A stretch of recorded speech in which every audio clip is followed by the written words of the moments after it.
श्री गणेशाय नमः. श्री सरस्वती नमः. श्री हनुमंताय नमः. ओम शांती शांती शांती. आपला प्रवचनाचा विषय आहे बालसंस्कार. आतापर्यंत आपण पाहिलं गर्भावस्थेपासून ते किशोरावस्थेपर्यंत की बालकावरती कशा प्रकारे संस्कार होतात, बालक कशा प्रकारे ज्ञान ग्रहण करतं आणि कुणाकुणाचे प्रभाव त्या बालकावरती होतात, कोण कोण याचे संस्कार घडवण्यासाठी मदत करतात हे आतापर्यंत आपण पाहिलं. आता आपण पाहू 12 ते 18 वर्षापर्यंत ज्यावेळेस बालक या वयात येते त्यावेळेस हे कशा प्रकारे ज्ञान ग्रहण करतं आणि कोणाकोणाचे प्रभाव या बालकावरती पडतात आणि या वयामध्ये बालकांना कशा प्रकारच्या सवयी लागतात, चांगल्या किंवा वाईट, याबद्दल आपण आजच्या सत्रामध्ये चर्चा करू.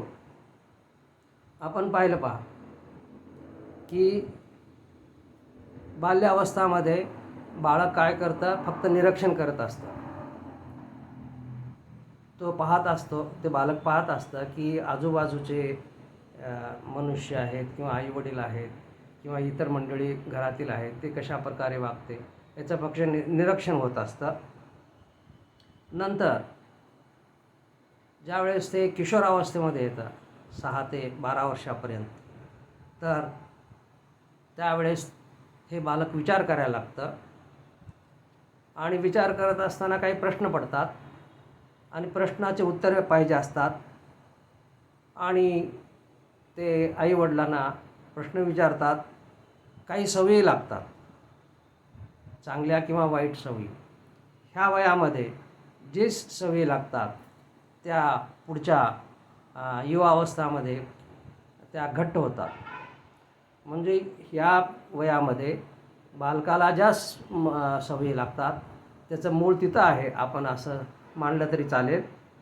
तर 6 ते 12 वर्षाचा काळ जो असतो फार महत्त्वाचा असतो. या वयामध्ये बालक ज्या प्रकारे घडतं तेच पुढे चांगल्या किंवा वाईट सवयीचं हे घट्ट होत राहतात. म्हणून 6 ते 12 वर्षापर्यंत आपण फार चांगल्या प्रकारे किंवा संयमाने वागायला पाहिजे, बालकावरती चांगल्या प्रकारचे संस्कार करायला पाहिजे. आता पाहू युवावस्थामध्ये ज्यावेळेस बालक येतं 12 ते 18 वर्षामध्ये, त्यावेळेस बालक कशा प्रकारे ज्ञान ग्रहण करतं आणि कुणाचे प्रभाव. आता होतं काय बघा, अगोदर ज्या सवयी लागलेल्या असतात लहान किशोरावस्थेमध्ये त्या सवयी आता हळूहळू घट्ट व्हायला चालू होतात. यावेळेस बालक जे आहे 12 ते 18 वर्षाच्या वयामध्ये ज्यावेळेस असतं त्यावेळेस प्रायमरी स्कूल संपलेलं असतं, सेकंडरी स्कूल चालू झालेलं असतं, हायर स्कूलमध्ये प्रवेश करतो. म्हणजे हा काळ 10वीपर्यंत आणि पुढचे 2 वर्ष एवढा असतो शिक्षणाचा. आणि यावेळेस बालकाची कक्षा जी आहे ती वाढत जाते. घरी आई वडील, आजी आजोबा, नंतर शेजारी पाजारी आणि आता शाळेमध्ये मग मित्र वाढतात. मोठी शाळा असते, मित्र वाढतात. मित्राचा प्रभाव जास्त युवावस्थेवरती मुलावरती होत असतो. मग ते काय करतात, त्यांना जे प्रश्न पडलेले असतात. आता अगोदर ते बालक काय करत होतं, आईवडिलाला किंवा आजी आजोबाला प्रश्न विचारत होते. आता काय होतं, मित्रमंडळी वाढतात. मग आपले प्रश्न, आपल्या काही समस्या आहेत ते मित्राबरोबर शेअर करतात. मग त्याचं निरीक्षण चालूच असतं, कंपॅरिझन चालू असतं. पाहत असतो, आजूबाजूला पाहत असतो, कोण कसं वागतं त्याचं पण निरीक्षण चालू असतं. या सर्वाचा प्रभाव पडत असतो. मित्रमंडळीचा प्रभाव या वयामध्ये जास्त असतो. मग घरी आईवडील आणि आजोबा याच्याकडे थोडा संपर्क कमी होतो आणि मित्रमंडळीमध्ये संपर्क जास्त वाढतो. म्हणून येथे थोडा धोका जाणवू शकतो की त्या बालकाचे मित्र कशा प्रकारचे आहेत. जशा प्रकारचे मित्र आहेत तशा प्रकारचे घडणजडण होते. अगोदर काहीही प्रॉब्लेम असला तर ते आईवडिलाला विचारत ते बालक आईवडिलाला विचारत होतं, आजी आजोबाला विचारत होतं. आता मित्रमंडळी जास्त झाल्यानंतर ते मित्राबरोबर बोलतात. मग मित्र कशा प्रकारे असतात, त्याचे संस्कार कसे आहेत, ते कशात वाढलेले आहेत, त्यांना किती ज्ञान आहे, त्यांना काय वाईट सवयी आहेत किंवा चांगल्या सवयी आहेत, याचा सर्व प्रभाव ह्या लहान बालकावरती होत असतो. मग काय होतं की आपल्याला पण चिंता वाटते आणि मुलगी असली तर जास्तच चिंता वाटते की ही मुलगी कुणाबरोबर राहते, कुणाबरोबर या माझ्या मुलीच्या मित्रमैत्रिणी कोण आहेत, ही इतका वेळ कुठे बाहेर राहते, एवढा उशीर का करते, ही चिंता आईवडिलाला असते. मुलाबद्दल पण असते, मुलीबद्दल तर जास्तच असते. मग आपण नेहमी विचारत असतो, इतका वेळ तू कुठं होतीस, काय करत होतीस, कुठं गेली होतीस, कोण मित्र आहेत तुझे, हे असं सारखं आपण मुलीला विचारत राहतो. मग ते काय करतात, सारखं विचारल्यामुळं हे मुलं कंटाळतात आणि चिडचिड करतात. तू माझ्यावरती लक्ष ठेवून आहेस, मी का वाईट मार्गाला लागले आहे का, अशा प्रकारचे उत्तरं देतात. मग काय करायचं अशा वेळेस जास्त प्रश्न विचारू नये. आपण एवढंच पाहायचं की माझ्या मुलीचे किंवा मुलाचे मित्रमंडळी कशा प्रकारचे आहे. जर मित्र चांगले असेल, त्याच्या मैत्रिणी किंवा मित्र चांगले असले तर आपण जास्त काळजी करण्याची गरज नाही. जर मित्रमंडळी चांगले नसले तर मुलाला वाईट सवयी लागू शकतात. हा धोका आहे फार. ह्या वयामध्ये मित्रमैत्रिणीचा प्रभाव जास्त असतो आणि तिच्यामुळं ते एकमेकांमध्ये चर्चा करतात, अनुभव शेअर करतात. चांगले असले मित्र तर चांगला अनुभव, चांगले संस्कार होतात. परंतु मित्र जर वाईट असतील, मित्रांना काही वाईट सवयी असल्या तर त्या सवयी आपल्या मुलांना पण लागतात. म्हणून अगोदर आपण पाहावं की हा माझा मुलगा किंवा मुलगी यांचे मित्र कोण आहे, मैत्रिणी कोण आहेत. जर ते चांगले असल्या तर आपण बिनधास्त असावं.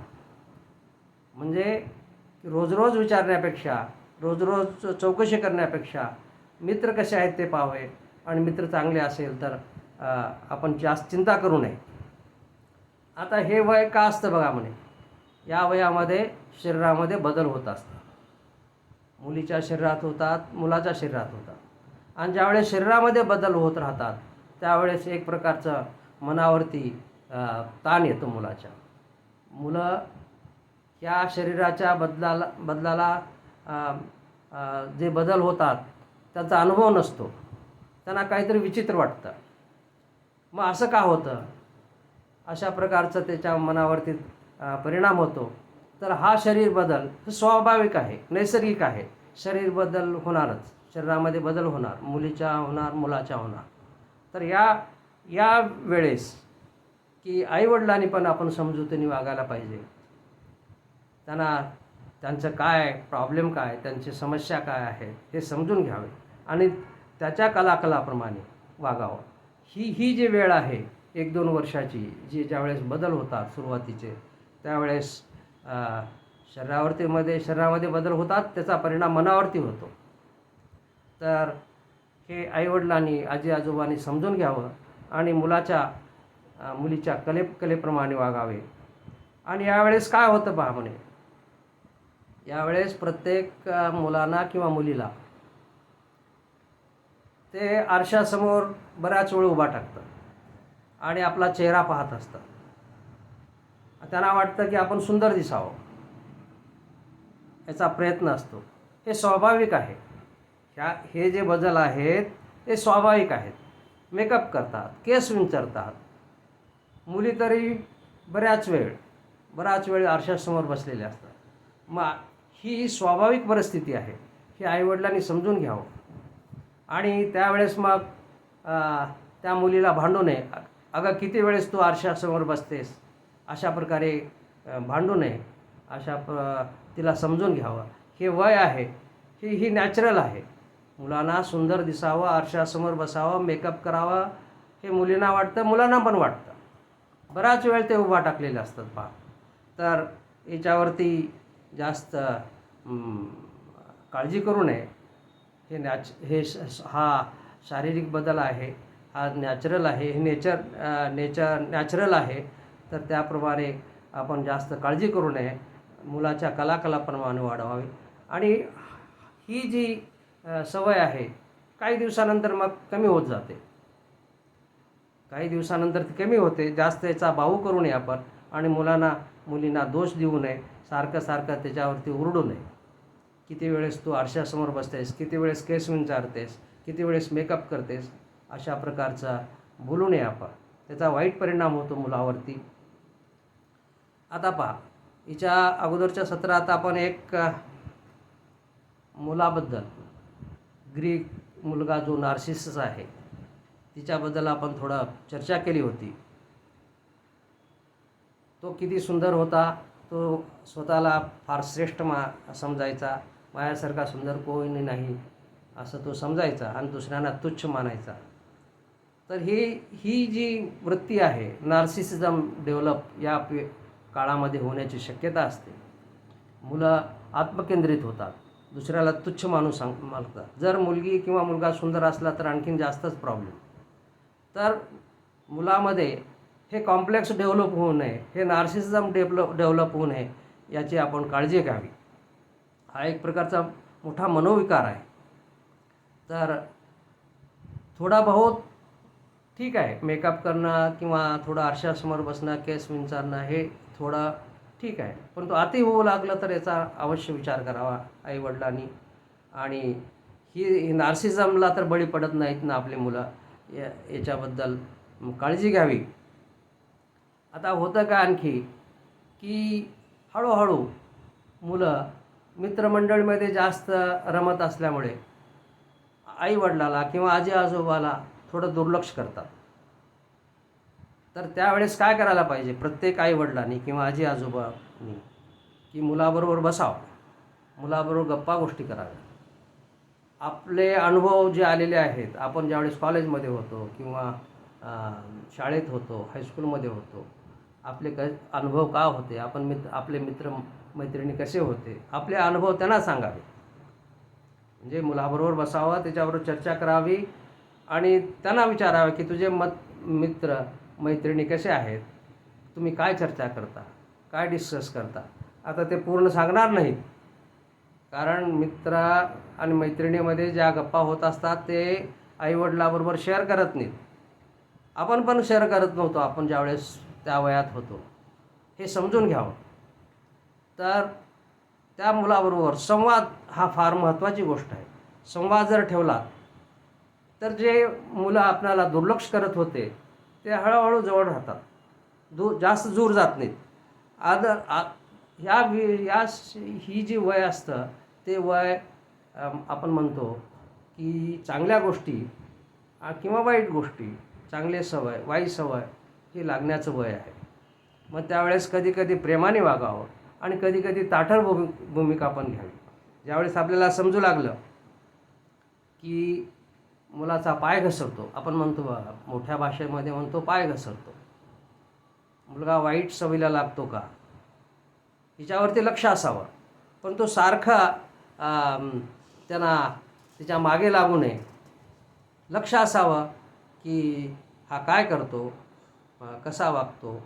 आपल्याला समजतं की बोलण्यावरून समजतं की हा खोटं बोलतो की खरं बोलतो. तर ह्या पिरियडमध्ये जे हळूहळू जे अगोदरचे वाईट किंवा चांगले संस्कार झालेले असतात ते आता या काळामध्ये घट्ट होऊ लागतात. मग यावेळेस आपण कधी चांगली भूमिका म्हणजे कधी सौम्य भूमिका घ्यावी, कधी ताठर भूमिका घ्यावी आणि तशा प्रकारे आपण मुलाबरोबर वागावं. जास्त मैत्रीचा जर भाव ठेवलात, जर संपर्क ठेवलात, लहान मुलाबरोबर, या वयामधल्या मुलाबरोबर, युवावस्थेमधील मुलाबरोबर तुम्ही सारखं संपर्कात राहिलात, सारखं बोलू लागला, तर ही हळूहळू दूरी जी होत असते ती कमी होते. एकत्र जेवण करायचं, एका टेबलावरती बसून जेवण करायचं.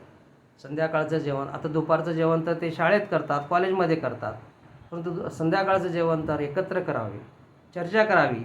आज काय शिकवलं, काय नाही, याबद्दल आपण चर्चा करावी. कॉलेजात आता पुढे काय असतं, 18 वर्षानंतर ते कॉलेजात जातात. मग ते आपल्याजवळ राहत नाही. त्यावेळेस आपलं नियंत्रण नसतं. मग कॉलेजमध्ये परगावी किंवा दुसऱ्या शहरामध्ये जातात, हॉस्टेलमध्ये राहतात. त्यावेळेस आपलं नियंत्रण नसतं, आपण काही बघू शकत नाही की मुलगा काय करतो. तर त्या पिरियडमध्ये मुलं वाईट वागू नयेत याची काळजी जर आताच घेतली आपण, आणि आताच चांगल्या प्रकारचे संस्कार घडवले, चांगल्या प्रकारच्या सवयी लागल्या, की ते मूल कॉलेजमध्ये जरी गेलं तरी वाईट मार्गाला लागणार नाही.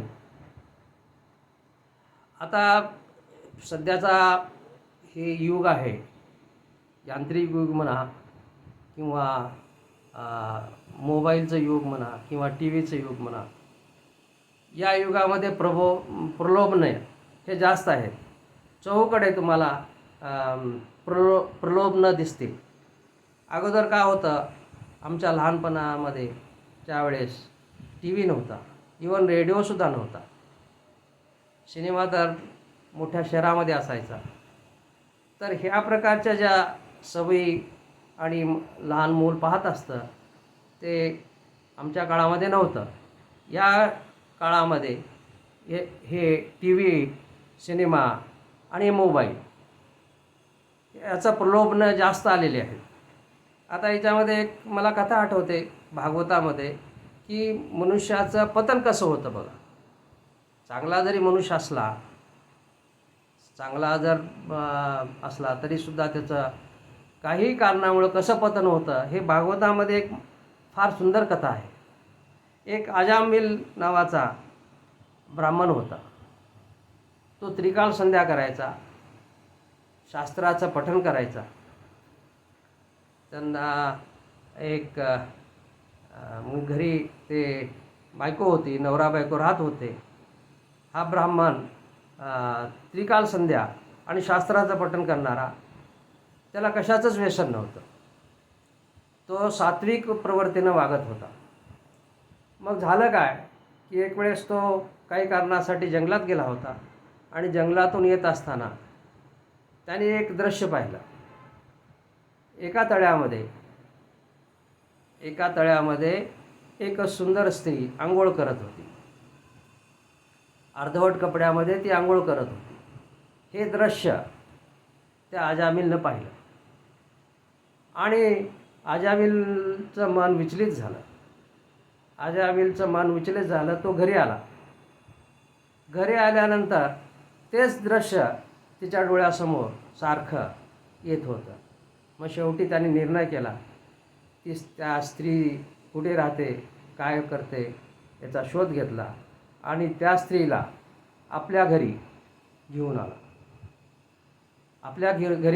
आपल्या बायकोला त्यांनी एक प्रकारे सोडचिठ्ठी दिली, आणि त्या स्त्रीला आपण बायकोप्रमाणे त्या स्त्रीला त्या स्त्रीबरोबर संसार करू लागला, आणि त्याचं नंतर अधपतन होत गेलं. सांगायचं इथे भागवतामध्ये त्यांनी हे उदाहरण दिलेलं आहे, की एक दृश्य पाहिल्यानंतर त्या अजामिळचा पतन झालं. मग आता तर काय, या युगामध्ये इतके प्रलोभन आहेत, इतके प्रसंग येतात, टी व्हीवरती म्हणा, सिनेमामध्ये म्हणा, मोबाईलमध्ये, यूट्यूब, कितीतरी. यावेळेस तर इतका धोका आहे, मी काय सांगतो पहा. एक दृश्य पाहिल्यामुळं त्या अजामिळचं पतन झालं. मग इथं तरी कितीतरी प्रलोभन आहेत. मग यावेळेस फार चांगल्या प्रकारे म्हणजे वागायला पाहिजे, नियंत्रण, मनावरती ताबा असावा, या वयामध्ये चांगल्या सवयी लागाव्यात, चांगले संस्कार व्हावेत, हिच्यावरती आपण जास्त भर द्यावा. एखाद्या वेळेस मी तर म्हणे, एखाद्या वेळेस मुलगा कमी शिकला तरी चालेल किंवा कमी मार्क मिळाले तरी चालतील, परंतु मुलगा वाईट मार्गाला जाऊ नये, त्याला वाईट सवय लागू नयेत याची आईवडिलांनी काळजी घ्यावी. मी काय सांगतो बघा, जरी एखाद्या वेळेस त्यांनी कमी मार्क मिळवले तर चालतील, परंतु वाईट सवयी त्या मुलाला लागू नयेत, वाईट मार्गाला जाऊ नये, ह्याची अत्यंत काळजी आईवडिलांनी, आजी आजोबांनी घ्यावे. आता हे वय असं असतं, ह्या वयामध्ये का असतं की रिवॉर्ड सेंटर, बुद्धीमध्ये का असतं, रिवॉर्ड, इंग्रजीमध्ये एक म्हण आहे, reward centre is first develop आणि then control centre is later develop. म्हणजे याचा अर्थ असा, रिवॉर्ड म्हणजे काय की मी चांगलं काम केलं, मुलांनी चांगलं काम केलं, मला शाबासकी मिळावी, स्तुती मिळावी, माझी स्तुती करावी, हे रिवॉर्ड सेंटर असतं. हे प्रत्येकाची एक मानसिक भूक असते की स्तुती ही सर्वांना आवडते. असा जगामध्ये एकही व्यक्ती नाही की ज्याला स्तुती आवडत नाही. मी काय सांगतो बघा, जगामध्ये एकही व्यक्ती नाही की ज्याला स्तुती आवडत नाही. म्हणजे लहान मुलांना तर जास्त स्तुती आवडते. आणि हे वयामध्ये हे रिवॉर्ड सेंटर म्हणतो आपण, हे जास्त डेव्हलप होतं अगोदर. म्हणून त्यावेळेस ह्या वयामध्ये मुलांनी जर चांगल्या प्रकारे काम केलं, त्याला शाबासकी द्यावी, त्याचं अप्रिशिएशन करावं, त्याची स्तुती करावी, कौतुक करावं. हे एक मानसिक भूक आहे. हिच्यानंतर नंतर control centre develop. Control centre म्हणजे काय? कंट्रोल म्हणजे आपल्या मनावरती ताबा, एखाद्या गोष्टीवरती ताबा, मनावरती ताबा, हे नंतर डेव्हलप होतं. अगोदर काय होतं? अगोदर हे जे आहे अप्रिशिएशन, म्हणजे अगोदर रिवॉर्ड सेंटर डेव्हलप होतं, नंतर मग कंट्रोल सेंटर होतं. कंट्रोल सेंटरमध्ये काय की मनावरती ताबा, हे नंतर डेव्हलप होतं. आता मनावरती ताब्याबद्दल एक मला उदाहरण आठवलं. एका शाळेमध्ये एक सर्वे करण्यात आला की शाळेमध्ये मुलं होते, मग त्या टीचरनी काय केलं की प्रत्येकाला 2-2 चॉकलेट दिले. की मनावरच्या ताब्याबद्दल आपण बोलत आहोत. प्रत्येक मुलाला त्या टीचरनी 2-2 चॉकलेट दिले आणि ती काय म्हणाली की हे चॉकलेट खायचे, परंतु केव्हा? मी आता थोडं बाहेर जाते म्हणे, एक 10 मिनिटासाठी मला काम आहे, मी आल्यानंतर तुम्ही खा, तोपर्यंत कोणीही चॉकलेट खायचं नाही. काय म्हणाली ती? सर्वांना 2-2 चॉकलेट दिली आणि म्हणाली की मी बाहेर जाते थोड्या वेळासाठी, एक 10-15 मिनिटात वापस येते, त्यावेळेस तुम्ही चॉकलेट खायचं. आता मी नसताना कोणी चॉकलेट खायचं नाही. मग झालं काय की 10-15 मिनिटानंतर ती आली. पाहतो तर काय की जवळजवळ 70 ते 80% मुलांनी दोन्ही चॉकलेट खाऊन टाकले होते. दोन्ही चॉकलेट खाऊन टाकले होते. मग काही मुलं होते 10-15%, त्यांनी एकच चॉकलेट खाल्लं. आणि एक शेवटी 5-10% जे मुलं होते त्यांनी एकही चॉकलेट खाल्लं नव्हतं. म्हणजे चॉकलेट न खाणारे फार कमी होते. नंतर या मुलाचा पुढे हे जे मुलाचा जो सर्वे झाला होता, मग त्याचा पुढे कशा प्रकारे डेव्हलपमेंट झाली, काय काय शिकले, ह्याचा सर्व ट्रॅक ठेवला गेला. की ही जी मुलं होती, एक चॉकलेट खाणारी, 2 चॉकलेट खाणारी किंवा काही चॉकलेट न खाणारी, याच्याबद्दल पुढे हे मुलं काय शिकतात, काय नोकरी करतात, हे असं पूर्ण रेकॉर्ड ठेवण्यात आलं. आणि हे सिद्ध झालं की ज्यांनी दोन्ही चॉकलेट खाल्ले होते, म्हणजे त्यांच्या मनावरती ताबा नव्हता, अशी मुलं जास्त शिकले नाहीत आणि जास्त प्रगती करू शकले नाहीत. आणि सर्वसाधारण नोकरी करत आहेत. ज्यांनी एकच चॉकलेट खाल्ले ते चांगल्या प्रकारे शिकले थोडं आणि चांगल्या प्रकारची नोकरी करत आहेत. परंतु ज्यांनी एकही चॉकलेट खाल्लं नाही, ज्यांनी आपल्या मनावरती ताबा ठेवला होता आणि एकही चॉकलेट खाल्ले नाही, मॅडम जसं सांगितलं तसं वागले, अशी मुलं फार शिकली आणि पुढे आयुष्यामध्ये फार कर्तबगार झाली. कोणी मोठे ऑफिसर झाले, कोणी मोठे इंडस्ट्रियलिस्ट झाले. म्हणजे याचा निष्कर्ष असा निघाला की ज्या मुलाचा मनावरती ताबा आहे ते मुलं पुढे प्रगती करतात, सक्सेस होतात. तर मनावरती ताबा असणे, आणि हे मनावरती ताबा केव्हा? ह्या वयातच, जेव्हा पाय घसरण्याची संधी असते. पाय आपण म्हणतो बा वाईट सवयी म्हणजे पाय घसरणे, हे मोठाड भाषेमध्ये बोललं जातं. ते ह्या वाईट सवय लागण्याच्या ही वेळ असते. त्या वेळेमध्ये ज्याचा मनावरती ताबा असतो तो वाईट सवयीच्या मागे लागत नाही आणि त्यांना चांगल्या सवयी असतात.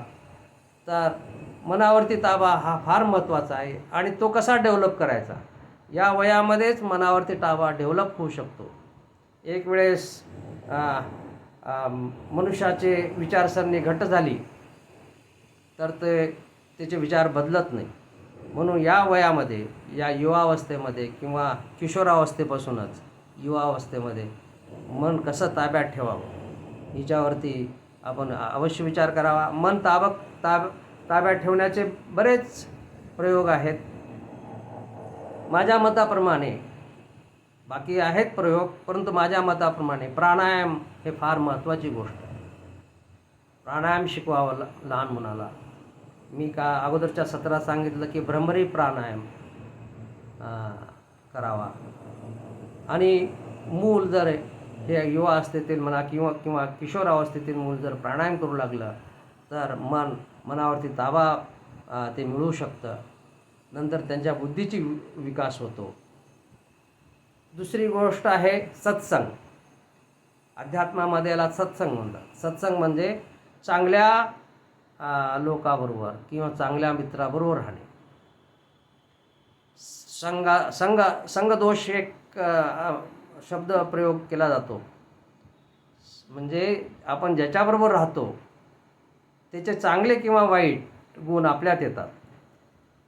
चांगले असो किंवा वाईट गुण आपल्यात येतात. तर सत्संग हा महत्त्वाचा. आपण कुणाबरोबर राहतो, हे मुलं कुणाबरोबर राहतात याचा प्रभाव मुलावरती पडतो. मित्रमंडळीचा किंवा आपल्या घरातल्या वातावरणाचा किंवा आजूबाजूच्या वातावरणाचा मुलावरती परिणाम होतो. तर सत्संग फार महत्त्वाचा आहे. आणखीन या वयामध्ये या मुलांनी मोठे व्यक्ती जे झालेले आहेत त्याचे चरित्र वाचावेत, त्यांचे बायोग्राफी वाचावी किंवा आपण त्यांचे चरित्र त्यांना सांगावे.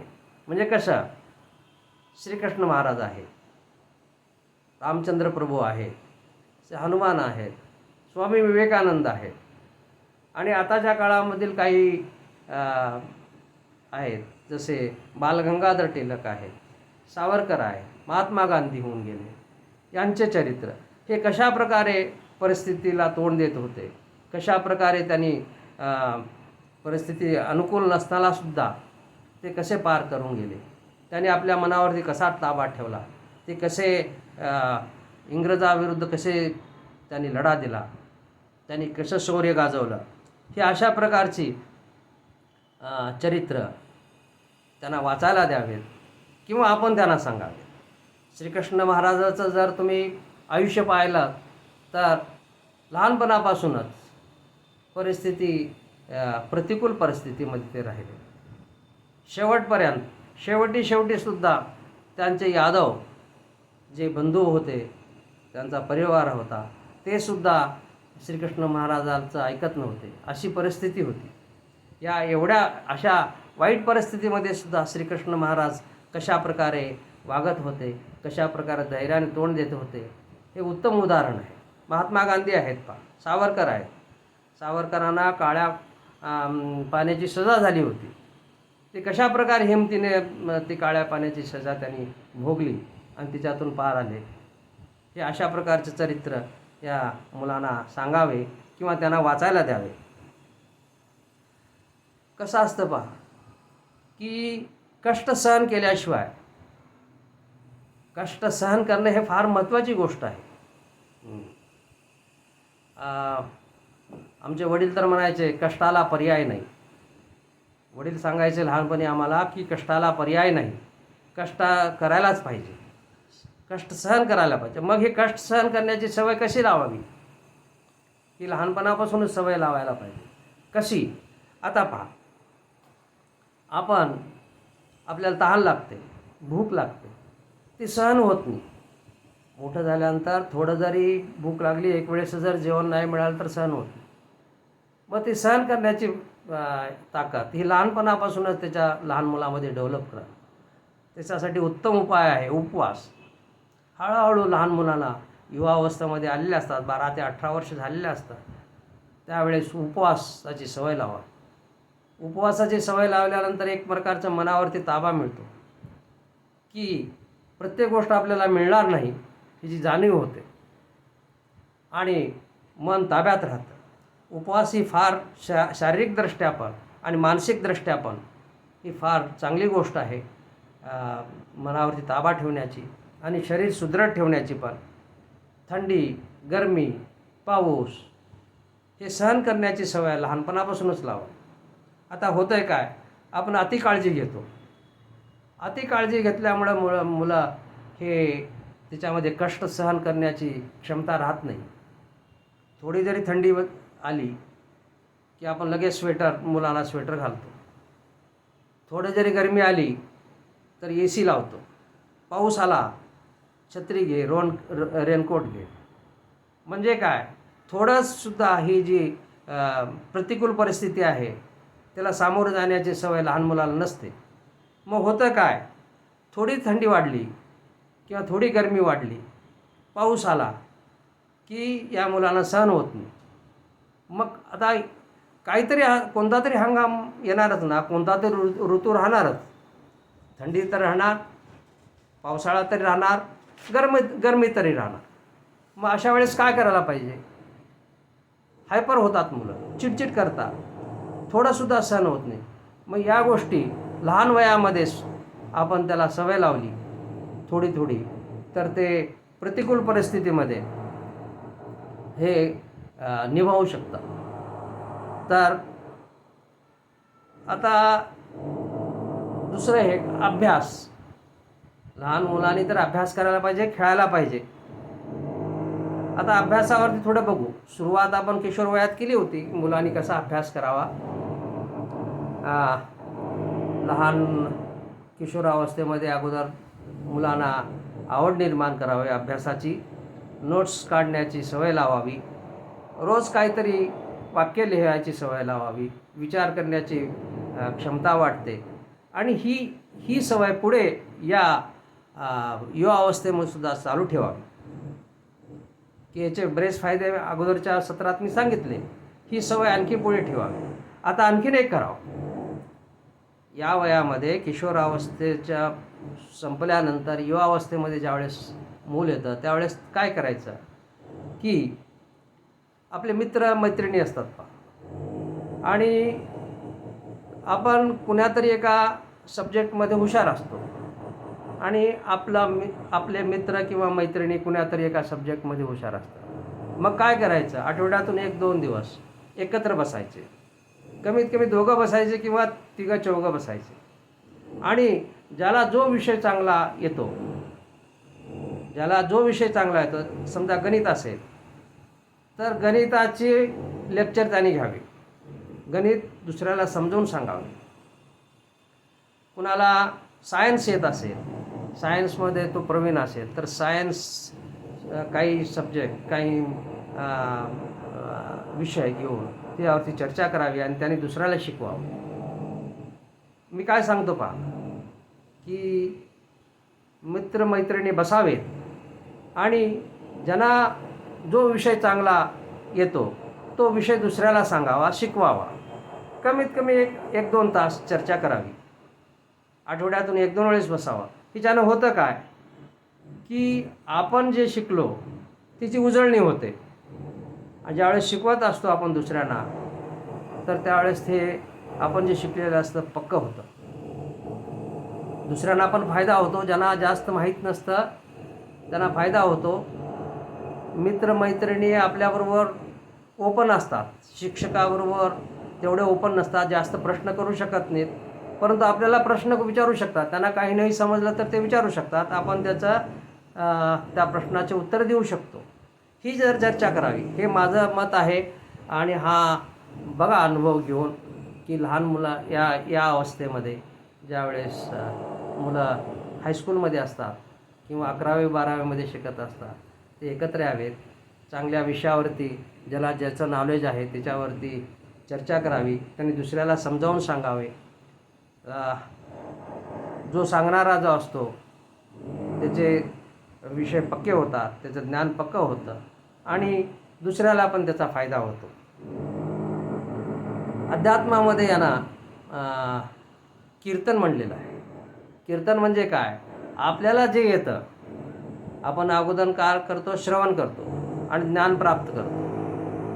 नंतर मग कीर्तन म्हणजे काय, आपल्याला जे येतं, आपल्याला जे माहीत आहे ते दुसऱ्याला देणे, आपलं ज्ञान दुसऱ्याला सांगणे, याला कीर्तन म्हणतात. हा एक प्रकारचा अध्यात्मातला भाग आहे. तशा प्रकारे लहान मुलांनी या वयामध्ये किशोर अवस्था संपल्यानंतर युवावस्थेमध्ये मुलांनी एकूण एकाला चर्चा करावी. आपले विषय दुसऱ्यांना समजावून सांगावे. त्याच्यामुळे चांगलं डेव्हलपमेंट होईल. माझा तर अनुभव आहे तसा. आपण अवश्य करून बघावा. आता होतं काय, या पिरियडमध्ये अभ्यासाचा ताण जास्त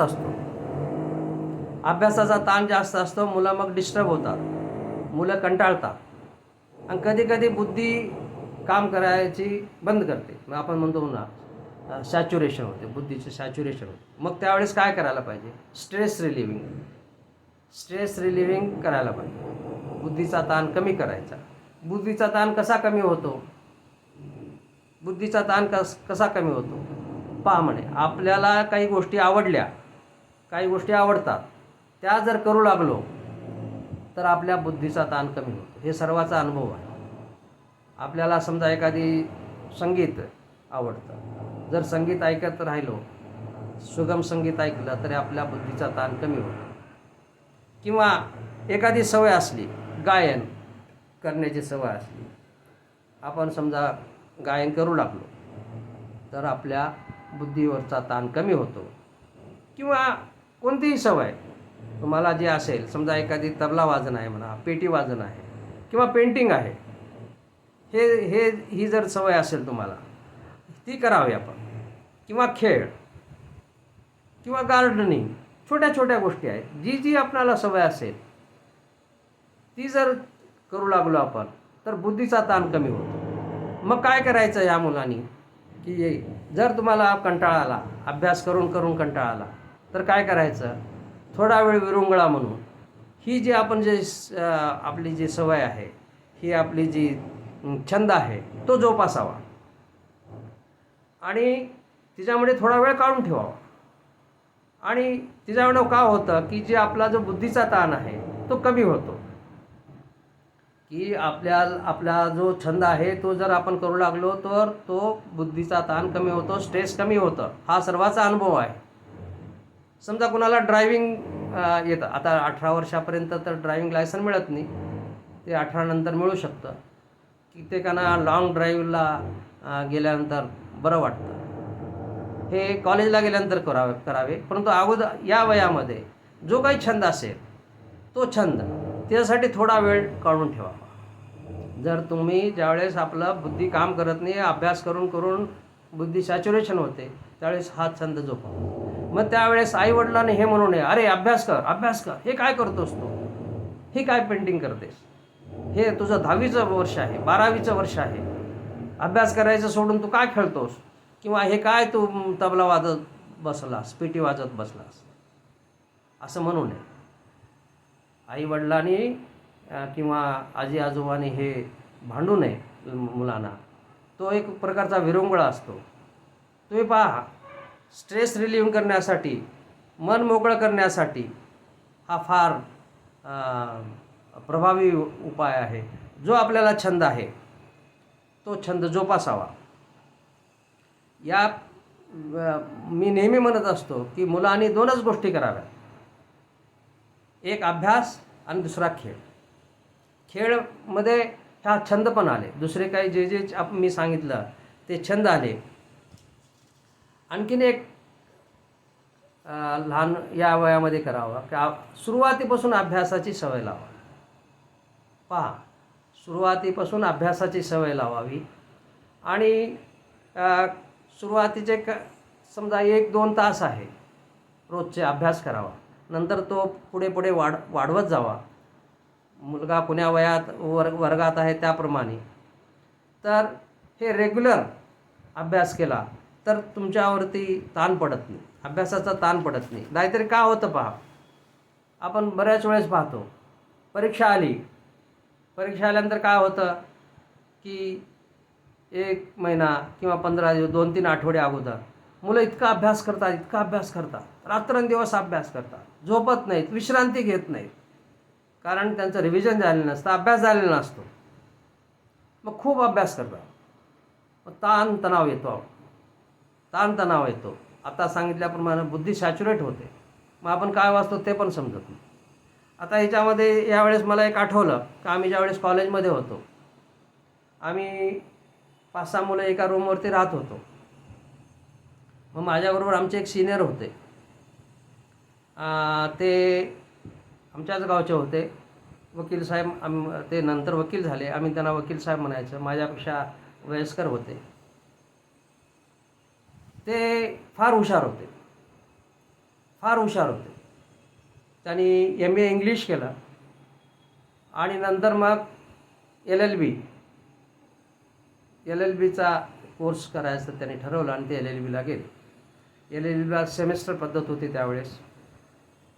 ते परीक्षेच्या पुढे एवढे अभ्यास करू लागले की रात्रंदिवस अभ्यास. मी त्यांना म्हणायचं साहेब, आम्ही त्यांना साहेब म्हणायचं, साहेब एवढा अभ्यास नका करू. परीक्षेच्या काळामध्ये तुम्ही अगोदरच हुशार आहात, काही प्रॉब्लेम नाही. तुम्ही अगोदरच हुशार आहात, तुमचा अभ्यास झालेला आहे, एवढा तुम्ही ताण घेऊ नका. नाही म्हणे, मला फर्स्ट क्लास यायचा आहे, मला वर्गामध्ये म्हणजे कॉलेजमध्ये फर्स्ट यायचं आहे. हो बरोबर आहे, ठीक आहे, परंतु एवढा ताण घेणं बरोबर नाही. हा माझा अनुभव सांगतो तुम्हाला. त्याने इतका अभ्यास केला. दुसऱ्या दिवशी पेपर होता, पहिलाच पेपर होता. रात्रभर जागले, केव्हा तरी 3-4 वाजता झोपले. आता 3-4 वाजता झोपल्यानंतर झोप कुठं लागते. मग सकाळी उठून आणि परीक्षा द्यायला गेले. परीक्षा द्यायला गेल्यानंतर पेपर आला, प्रश्नपत्रिका आली. प्रश्नपत्रिका त्यांनी वाचल्यानंतर त्यांची माइंड ब्लँक झाली. त्यांना काही सुचेना, काय प्रश्न आहे, त्याचे उत्तर काय आहेत हे सुचेना आणि ते निघून आले. त्यांनी एकही प्रश्नाचं उत्तर दिलं नाही आणि ते निघून आले. मग संध्याकाळी चर्चा झाल्यानंतर ते सांगू लागले. मला ते आप्पा म्हणायचे. आप्पा म्हणे, तू सांगत होतास बरोबर आहे म्हणे, मी एवढं टेन्शन घेतलं होतं आणि ज्यावेळेस पेपर आला, प्रश्नपत्रिका आली, त्यावेळेस माझी माइंड ब्लँक झाली. तू सांगत होतास ते बरोबर होतं म्हणे. मग त्यांनी पुढचे विषय दिले नाही, पुढचे पेपर दिले नाहीत आणि नंतर सेमेस्टरला त्यांनी रिपीट केलं आणि ते पहिला आले, कॉलेजमध्ये आले, फर्स्ट क्लास आले, कॉलेजमध्ये पहिला आले. मला सांगायचा उद्देश हा की शेवटपर्यंत, परीक्षेच्या शेवटपर्यंत अभ्यास करू नये, जास्त टेन्शन घेऊ नये. तुमचा जर अभ्यास झाला असेल तर परीक्षा काळामध्ये रिलॅक्स राहा, जास्त टेन्शन घेऊ नये. तुमचा झालेला अभ्यास असतो, चिंता करू नये, फक्त रिव्हिजन करत राहायचं. आणि परीक्षेच्या काळामध्ये काय असतं बघा, 2 पेपरमध्ये काही दिवस सुट्ट्या असतात, तर त्या सुट्ट्यामध्ये थोडं बहुत रिव्हिजन करायचं. आपण नोट्स काढलेले असतात, त्याचं थोडं वाचन करायचं आणि जास्त टेन्शन घ्यायचं नाही. तुमचे जे छंद असतात ते छंद तुम्ही जोपासा त्या पिरियडमध्ये, काही प्रॉब्लेम नाही. माझा तर अनुभव सांगतो, कॉलेजमध्ये असते वेळेस परीक्षेच्या काळामध्ये मी जास्त अभ्यास करत नव्हतो, फक्त नोट्स पाहायचे. कधी कधी तरी मी 6 ते 9च्या पिक्चरला जायचं. उद्या पेपर आहे, 6 ते 9चा पिक्चर पाहायचा, रात्रभर मस्त झोपायचं आणि दुसऱ्या दिवशी पेपर द्यायचा. माझा सांगायचा हा उद्देश आहे की तुम्ही जर सतत अभ्यास केला, वर्षभर अभ्यास केला, तुमचा अभ्यास झालेला असतो, शेवटच्या क्षणामध्ये परीक्षेच्या काळामध्ये जास्त टेन्शन घेऊ नये, जास्त अभ्यास करू नये, थोडं रिव्हिजन करावं, मन शांत ठेवावं.